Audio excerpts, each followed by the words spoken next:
Friends, आप सभी को मेरा नमस्कार। स्वागत है आप सभी का हमारे YouTube चैनल पर। ठीक है, और आज हम उत्तराखंड की क्लास में लेकर आए हैं उत्तराखंड का आद्य ऐतिहासिक काल। जैसा कि इतिहास विस्तार से शुरू हो चुका है उत्तराखंड का, तो इतिहास को 3 भागों में बांटा गया था, प्रागैतिहासिक, आद्य ऐतिहासिक और ऐतिहासिक। ठीक है, तो प्रागैतिहासिक जो हमारी पिछली वीडियो है उसमें हम क्लियर कर चुके हैं। अब हमें लेके चलना है उत्तराखंड का आद्य ऐतिहासिक काल। आद्य ऐतिहासिक काल का भाग 1 चल रहा है। देखिए इसमें क्या पढ़ना है, इसमें जो हमें ध्यान देना है वो ध्यान देना है उत्तराखंड की पुरा प्रजातियां। हालांकि आद्य ऐतिहासिक काल भी हो चुका है, लेकिन इसमें हमें जानना है उत्तराखंड की पुरा प्रजातियां, जो पुरानी प्रजातियां हैं जिनसे रिलेटेड प्रश्न भी बन जाता है। देखिए कभी भी सवाल ज्यादातर बनता है तो या तो वो सबसे पहला पूछते हैं या सबसे अंतिम का पूछते हैं, बीच में और वो मुख्य है। ठीक है, कोई भी वस्तु है, कोई भी जानकारी है, कोई व्यक्ति है, तो जो बीच में जो मुख्य, जो ज्यादा विस्तार में होगा, जो इतिहास प्रसिद्ध होगा, फिर उससे रिलेटेड सवाल बनके हमारे सामने आते हैं। तो यहाँ हमें जानना है उत्तराखंड की पुरा प्रजातियों के बारे में कि उत्तराखंड की पुरा प्रजातियां कौन सी रही। तो उसमें 3 नाम मुख्य रूप से आते हैं। वो 3 नाम में पहला आता है, देखिए कोल या इन्हें मुंड भी कहा जाता है। दूसरा स्थान लिया है किरात, यानी कि सबसे पहले जो उत्तराखंड की पुरा प्रजातियों में नाम शामिल है वो कोलों का नाम शामिल है, कोल प्रजाति थी सबसे प्राचीन आद्य ऐतिहासिक काल के अंतर्गत। उसके बाद में इनका स्थान किसने लिया, किरात जाति ने लिया। और किरात जाति के बाद जो आए थे वो आए थे खस। अभी विस्तार चल रहा है जातियों का, ठीक है, तो आप हमारे चैनल से जुड़े रहिएगा। तो शुरुआत करते हैं पहले कोल। क्या थे, कौन थे, कहां से इनका आगमन हुआ, क्या कर रहे थे, उत्तराखंड में आज है या नहीं है, इनका अस्तित्व जानकारी लेंगे। किरात की स्थिति भी वही रहेगी, खसों के बारे में भी पूरी जानकारी दी जाएगी। तो देखिए शुरुआत करते हैं कोल प्रजाति के बारे में। कोल प्रजाति उत्तराखंड की सबसे प्राचीन जाति जो मानी जाती है वो किसे माना जाता है। सबसे पहला सवाल यही बन के आएगा हमारे सामने कि उत्तराखंड की जो सबसे प्राचीन जाति मानी जाती है वो किसे माना जाता है, तो वो नाम आएगा कोल को। अब ये कोल क्या थे, कौन थे, ठीक है, इनकी जानकारी किससे मिलती है वो हमें जानना है। देखिए जो डॉक्टर शिव प्रसाद डबराल है, जिन्होंने टिहरी का इतिहास लिखा है, उत्तराखंड का इतिहास लिखा है 12 भागों में, तो डॉक्टर शिव प्रसाद डबराल ने क्या किया, इन्हें यानी कि जो कोल जाति है सबसे प्राचीन जाति, इसे मूल जाति माना है। डॉक्टर शिव प्रसाद डबराल के अनुसार उन्होंने क्या करा है कि जो उत्तराखंड की मूल जाति माना है, मूल यानी कि बिल्कुल शुरुआत वाली, तो बिल्कुल शुरुआत वाली जो है मूल जाति वो कोलों को माना है। और प्रश्न भी यही बन के आता है कि उत्तराखंड की जो सबसे प्राचीन जाति है वो किसे माना जाता है, तो वो भी कोलों को ही माना जाता है। अब कोल थे कौन, मतलब क्या कैसा रंग रूप था इनका, तो रंग रूप के बारे में यदि हम जाने तो ये बहुत ही कुरूप तथा भद्दे से लगते थे, देखने में थोड़ा कुरूप और भद्दे होते थे। इनकी शारीरिक संरचना जो होती थी, शारीरिक बनावट है वो कैसा था, तो देखिए नाटा कद जो है वो नाटा होता था, घुंघराले बाल मिल रहे हैं इसमें देखने को, काला रंग होता था, मोटे तथा लटके हुए होंठ देखने को मिलते हैं। ये कोलों की पहचान है। जो कोल थे वो देखने में कुरूप तथा भद्दे थे, इनकी जो शारीरिक बनावट थी, नाटा कद था, घुंघराले बाल थे, ठीक है, काला रंग था और मोटे लटके हुए होंठ थे। जो साहित्यिक ग्रंथ हमें मिलते हैं उनमें कोलों को मुंड या शबर के नाम से जाना गया है। मुंड या शबर के नाम से जाना गया है, तो मुंड कह दिया जाए या फिर शबर कह दिया जाए, किस जाति के लिए कहा जा रहा है, ये कोल जाति के लिए ही कहा जा रहा है। और वो साहित्यिक ग्रंथ थे किसके, तो देखिए बाणभट्ट का नाम आया है इसमें, और दूसरा नाम आया है कालिदास का। मतलब ये कि कोल जाति को साहित्यिक ग्रंथों में क्या कहा गया, तो मुंड या शबर कहा गया। मुंड या शबर किसके साहित्य में मिलेगा, किसके ग्रंथों में मिलेगा, तो एक तो बाणभट्ट का नाम आता है, हर्षचरित लिखी इन्होंने, ठीक है, और कालिदास का नाम आता है। तो इन दोनों ने क्या किया, मुंड या शबर कहा है अपने ग्रंथ, साहित्यिक ग्रंथों में। कौन सी प्रजाति को, कोल प्रजाति को। इसके अलावा जो है व्यवसाय करते हैं, कोलों का जो व्यवसाय है वो क्या है, कृषि। अब प्राचीन समय में मानव ज्यादातर क्या करता था, कृषि करता था, ठीक है ना, तो ज्यादातर जो कृषि हुआ, पशुपालन हुआ, बस इसी से ही अपना जीवन यापन मानव करता था। अब इनका विश्वास कैसा था, इनका सामाजिक जीवन या जो इनका अपना जीवन होता था, ये किस चीज पर विश्वास करते थे? तो देखिए प्रकृति पूजा, ये प्रकृति की पूजा करती थी, जैसे पेड़ पौधे हो गए, पर्वत हो गए, पहाड़ हो गए, इनकी क्या होती थी? पूजा होती थी। तो ये प्रकृति पूजा में इनका विश्वास था। इसके अलावा भूत प्रेत, आत्मा वगैरह, वही जादू टोना है, झाड़ फूक है, इन सब में इनका यानी कि कोल प्रजाति का विश्वास बना हुआ था और पूजा में ये प्रकृति की भी पूजा किया करते थे। इसके अलावा जो इनका अपना जीवन हुआ, मनोरंजन के लिए क्या करते थे? तो देखिए संगीत, मदिरा पान, मदिरा शराब पीना, नृत्य, ये कोलों के जीवन का अभिन्न अंग थे। मतलब कि मनोरंजन के लिए जो कोल प्रजाति थी वो संगीत को इन्होंने अपनाया, मदिरा पान को इन्होंने अपनाया, नृत्य भी ऐसा किया करते थे। इसके अलावा जो इनके समाज में यानी कि कोल प्रजाति में जो प्रथा प्रचलित थी वो कुमार कुमारी संग्रह, जिसे वर्तमान में हम जानते हैं रंग भंग प्रथा। अब ये रंग भंग प्रथा क्या होती थी कि एक ही गृह में जो युवक युवतियां होते थे कुंवारे, उनके लिए एक गृह तैयार होता था। वहां क्या होता था कि अपनी पसंद से ये विवाह के लिए हामी भरते थे, अपने माँ बाप से ये बात कहते थे कि हमें यहाँ पर विवाह करना है आगे के जीवन के लिए। तो इनके लिए जो गृह तैयार होता था वहां ये मनोरंजन करते थे और अपने हमसफर को वहां पर चुन लिया करते थे। तो ये प्रथा जो थी ये कोल प्रजाति में भी प्रचलित थी। तो ये प्रथा प्रचलित थी, इसे किस नाम से जाना जाता है? कुमार कुमारी। जो कुमारे होते थे युवक युवती, उनके लिए गृह तैयार किया जाता था। ठीक है, वहां ये मनोरंजन करते थे और अपना जो भविष्य का फैसला होता था ये खुद तय किया और खुद निर्णय लेने के बाद माँ बाप से राजीनामा लेकर के क्या करते थे? विवाह एक दूसरे से कर लिया करते थे। तो कुमार कुमारी गृह जो प्रथा प्रचलित थी वो किसमें प्रचलित थी? कोल प्रजाति में। अब इस प्रथा का प्रारंभ जो है वो किससे माना जाता है? भोटांतिक प्रजाति के प्रभाव से ये देखने को मिलता है। मतलब ये कि जब आप भोटिया जनजाति के बारे में जानेंगे पढ़ेंगे तो उसमें आपको रंगभंग प्रथा मिलेगी। रंगभंग प्रथा, तो ये रंगभंग प्रथा क्या है?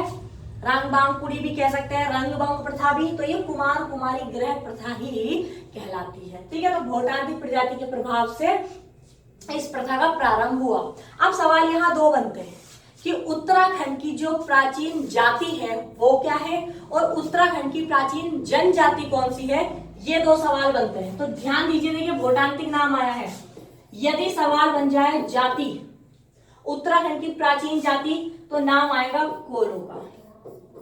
प्राचीन जनजाति हम पढ़ रहे हैं ना पूरा प्रजातियां, लेकिन सवाल आ जाए कि उत्तराखंड की प्राचीन जनजातियां, प्राचीन जनजाति कौन सी मानी जाती है? तो इसमें नाम आ जाएगा भोटिया। वही जो वर्तमान में उत्तराखंड की 5 जनजातियां मुख्य है, राजी, बोक्सा, थारू, जौनसारी और भोटिया। तो भोटिया जो है वो प्राचीन जनजाति के अंतर्गत आती है और ये सवाल भी बन चुका है।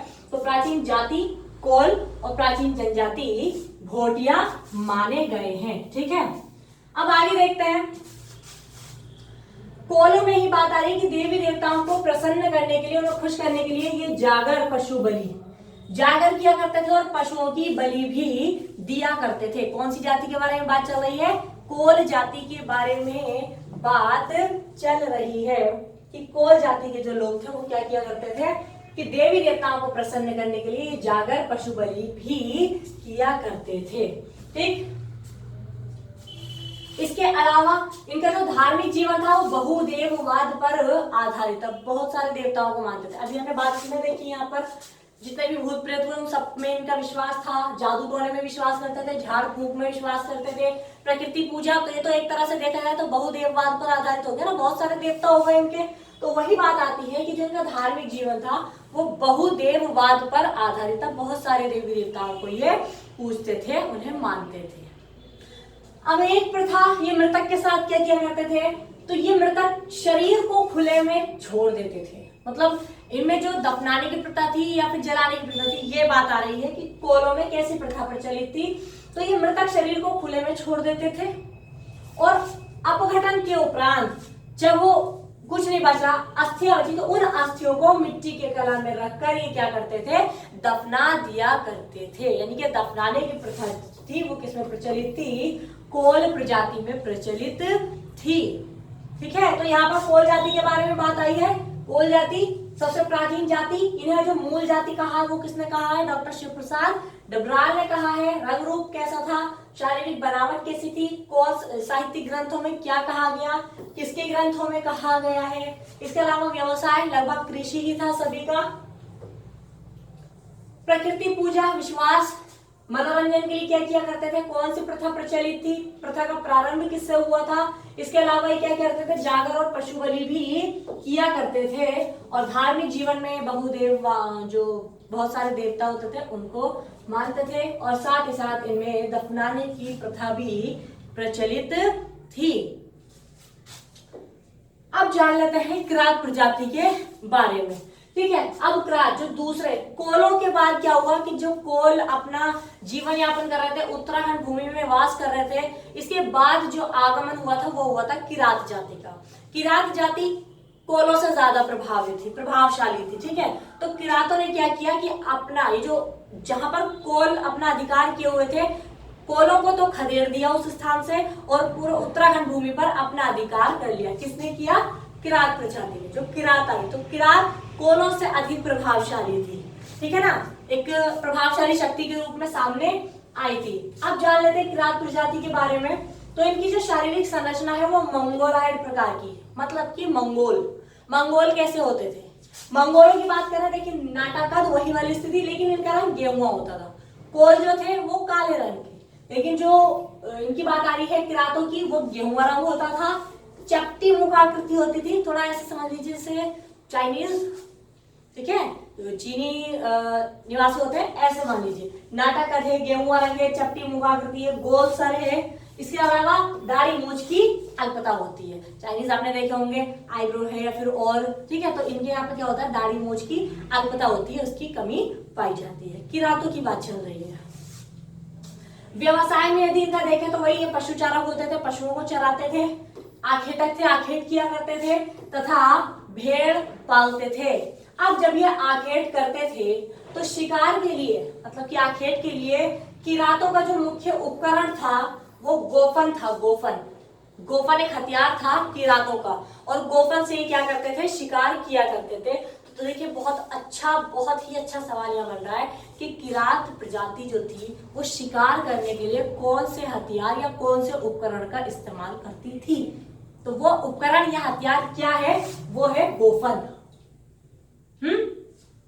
अब इनका धार्मिक विश्वास, ये भी बहुदेववाद पर आधारित है। वही प्रकृति पूजा वाली बात आ रही है, वही झाड़फूक वाली स्थिति।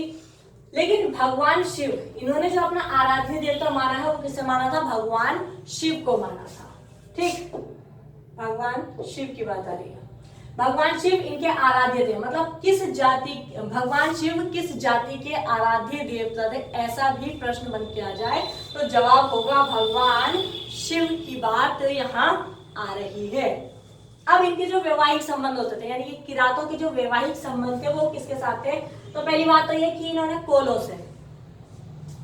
से संबंध अच्छा रखे। बस ये कि उनके क्षेत्र पर जहां पर उनका अधिकार था, इन्होंने उन्हें खदेड़ दिया भूटांतिक क्षेत्र में, मतलब कि पहाड़ी इलाके में, और खुद उनके क्षेत्र पर अधिकार करने लगे। लेकिन उनसे भी इन्होंने बना करके रखी, बिगाड़ी नहीं। ठीक है, मतलब कोल सबसे पहले आए, लेकिन कोलों के बाद जो किरातों का आना हुआ तो किरातों ने कोलों से बना करके रखी, बिगाड़ी नहीं। तो जो वैवाहिक संबंध थे इनमें वो कोलों के साथ भी इन्होंने बनाए रखे। इसके अलावा जो किरात जाति थी इनमें मामा बुआ के बच्चों के बीच भी वैवाहिक संबंधों की क्या थी? अनुमति इन्हें मिली हुई थी कि मामा बुआ के बच्चों के बीच में भी क्या हो सकता था? विवाह हो सकता था। तो एक कंडीशन वैवाहिक संबंध से जुड़ी हुई है कि आपस में विवाह हो सकता था, और दूसरी बात कि कोलों से भी इन्होंने बना करके रखी, उनसे वैवाहिक संबंध इन्होंने बनाए। किसने? यहाँ किरातों की बात चल रही है।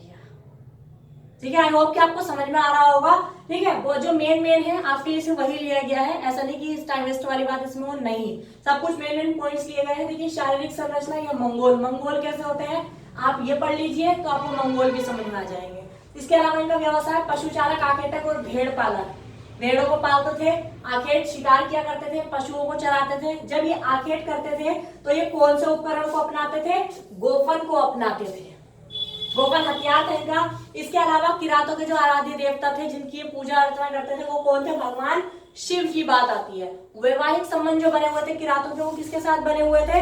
वो बने हुए थे इनके कोलों के साथ तथा मामा बुआ के बच्चे हैं उनके मध्य भी ऐसा हो जाया करता था। अब आगे देखते हैं। देखिए किरात जाति,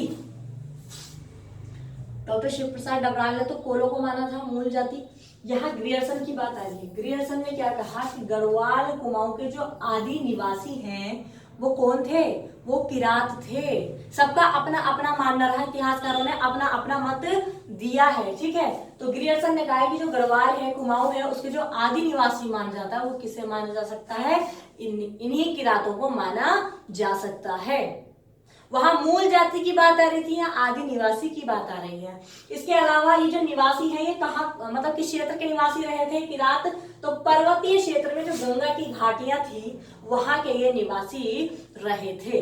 अब किरातों का इतना विस्तार है आदि ऐतिहासिक काल, क्योंकि हमें आदि ऐतिहासिक काल में क्या मिला था, लेख से या फिर साहित्यिक जानकारी मिली थी ना हमें, तो उन सब में जो सबसे ज्यादा वर्णन मिला है वो किरात प्रजाति का ही मिला है। तो किरात प्रजाति का वर्णन किस रूप में, कहाँ, कैसे, किस नाम से मिला वो हम जान लेते हैं।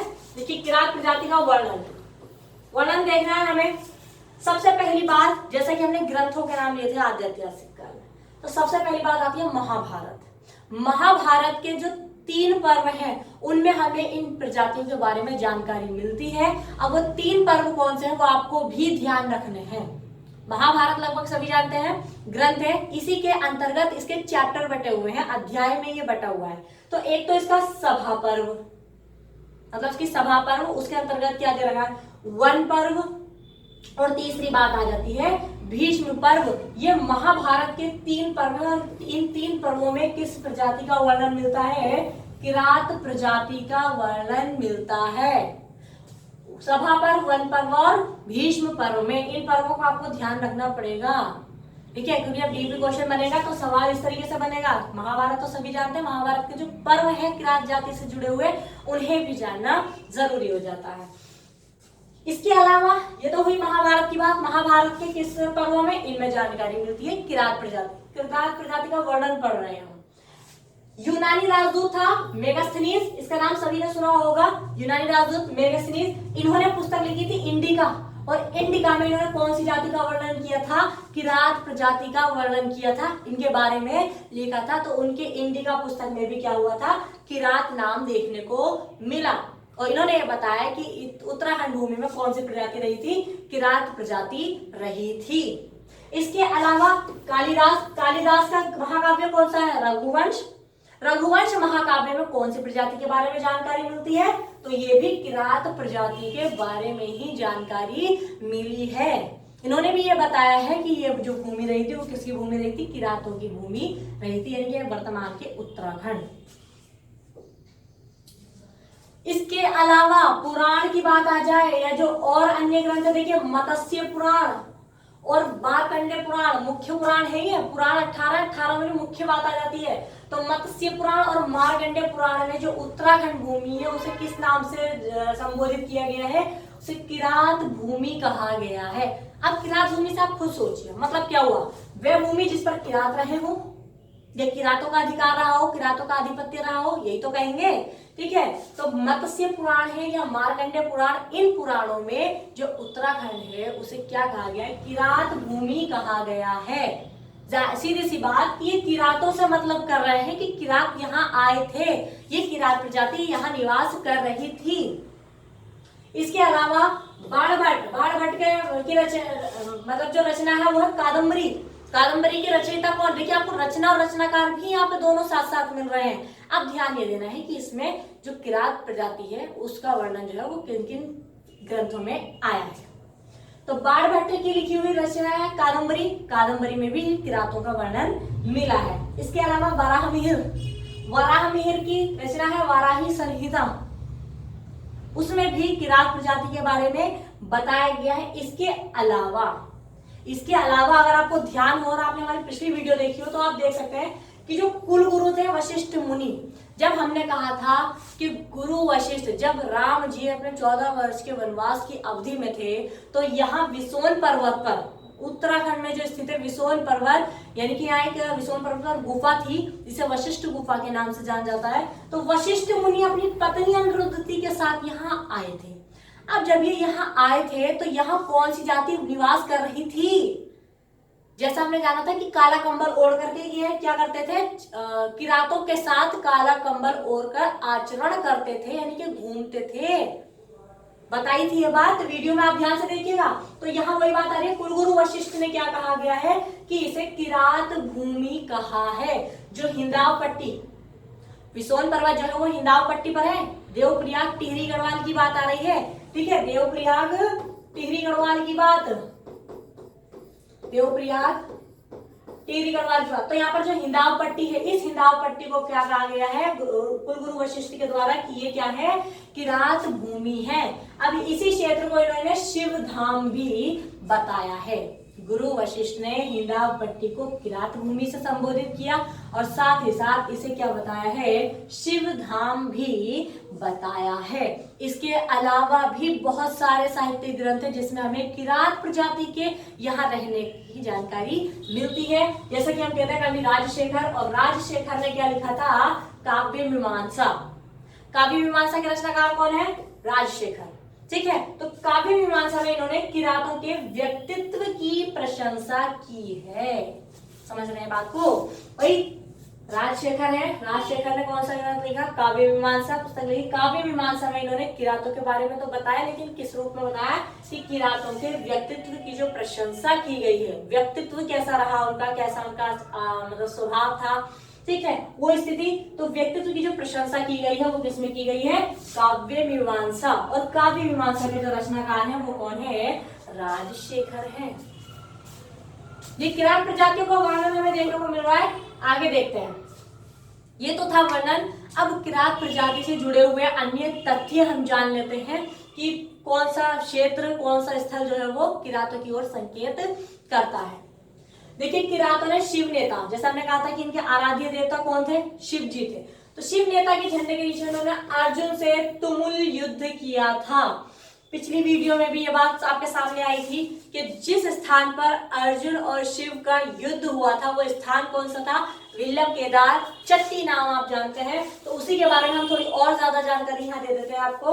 देखिए, किरातों ने शिव नेता, मतलब किरातों के आराध्य देवता शिव जी थे, शिव जी थे, ठीक है। शिव जी के झंडे के नीचे इन्होंने किससे युद्ध किया था, अर्जुन से तुमुल युद्ध किया था। जो युद्ध स्थल था वो कौन सा था, विल्लभ केदार।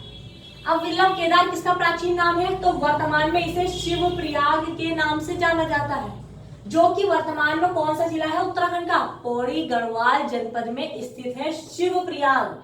और शिव प्रयाग को प्राचीन समय में क्या कहा जाता था, विल्लभ केदार भी कहा जाता था, ठीक। शिव प्रयाग में नया प्रश्न बनता है कि शिव प्रयाग जो है वो किन नदियों का संगम, प्रयाग का मतलब होता है दो नदियों का संगम, ज्यादा का भी हो सकता है, जहां पर नदियां मिलती हो वो स्थान प्रयाग कहलाता है। तो यहाँ शिव जी ने युद्ध किया था ना, तो वो शिव प्रयाग के नाम से प्रसिद्ध हुआ, जो कि वर्तमान में पौड़ी गढ़वाल में स्थित है।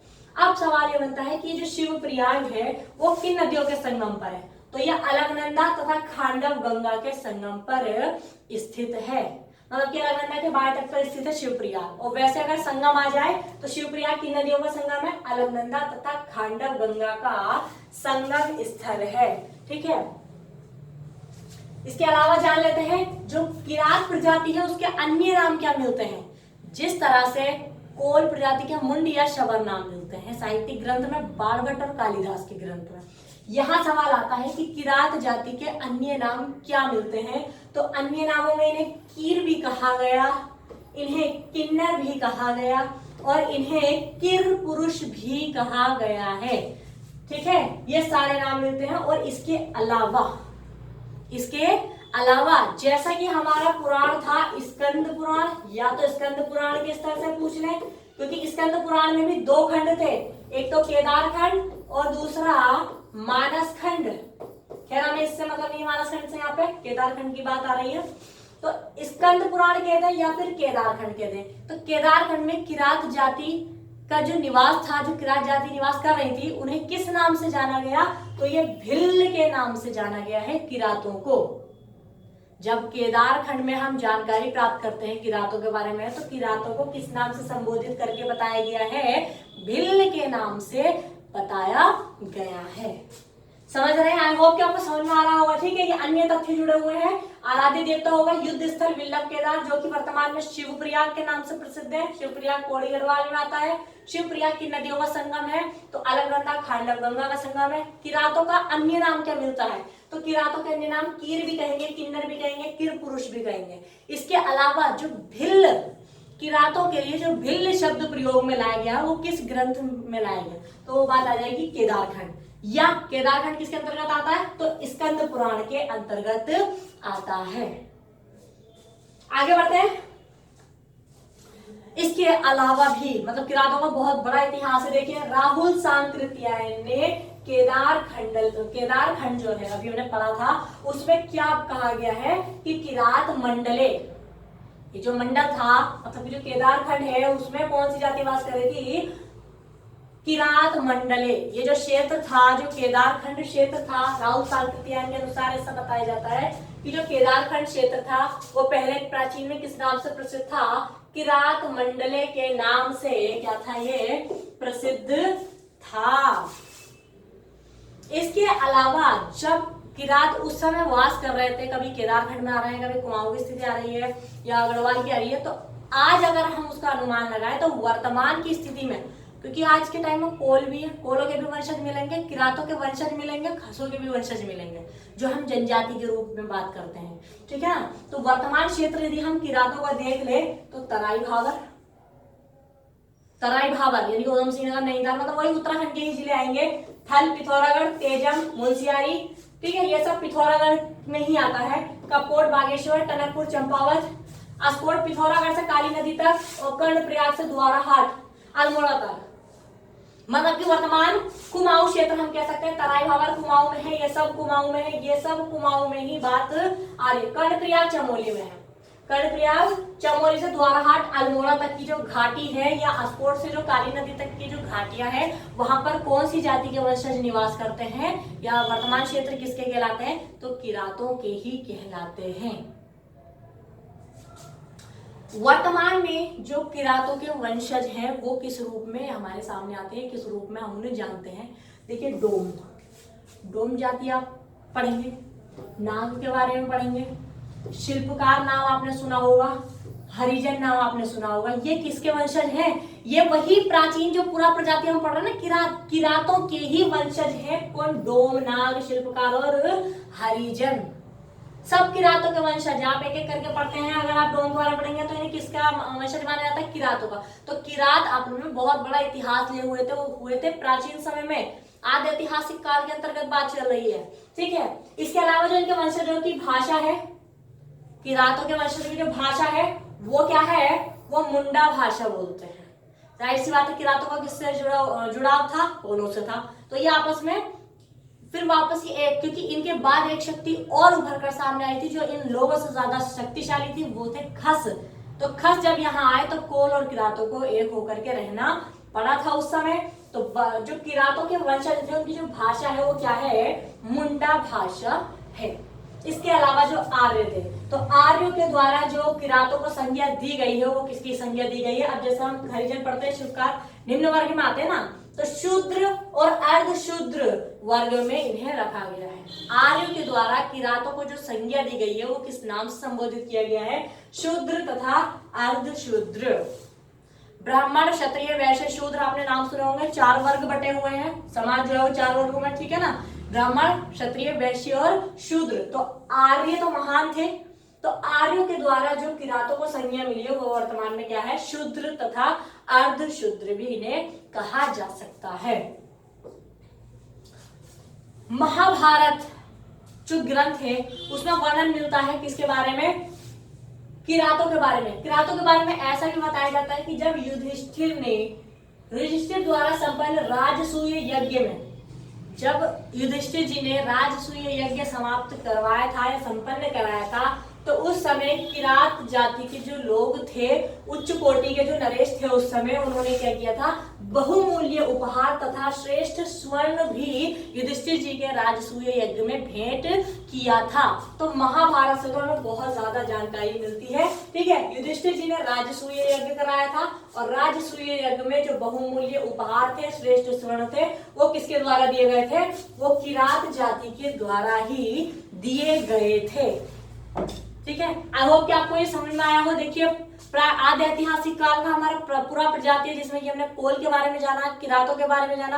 अब आगे क्या होता है कि इनसे भी ज्यादा प्रभावशाली शक्ति आती है, ठीक है, जिसे खस के नाम से जाना जाता है। और खस भी अपने में बहुत ज्यादा विस्तार लिए हुए हैं। इसके बारे में हम अगली वीडियो में आपसे बात करेंगे।